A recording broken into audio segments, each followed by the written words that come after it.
students and families, thank you for taking the time to watch the weekly preview video for week 36 of this school year. I hope that you are doing well and that you have enjoyed your weekend. We continue to inch closer to the end of the year, one day at a time, and I can tell that students are feeling summer approaching. The weather has certainly been reflecting a change in the season as well. This week in the science lab, the 7th graders will be taking an assessment on the topics of ecology. Over the past 5 weeks, students have been learning about the living things around them, including how organisms interact with one another, how energy moves in an ecosystem, the importance of biodiversity, and more. Now that we have done all of this learning, it is time to see how the students have retained this information. So this week, we will spend some time reviewing these concepts and then taking the quiz itself. In addition to our ecology test that we'll be taking on the block day this week, students will also be completing a survey to help the school and the state better understand the culture and the climate that our students find themselves in. It's called the California Healthy Kids Survey, and hopefully you've received some information about it from the school a few weeks ago. But if you have any questions about this survey, please reach out to our administration.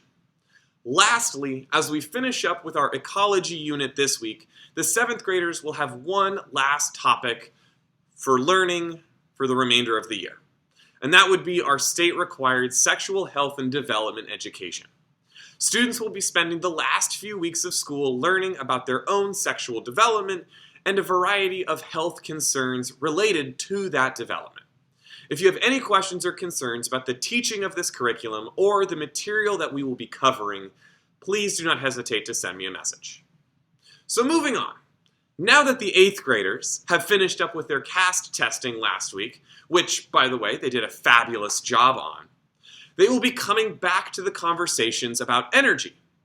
This week in the lab, we'll be learning more about how scientists diagram the flow of energy as it moves from one form to another.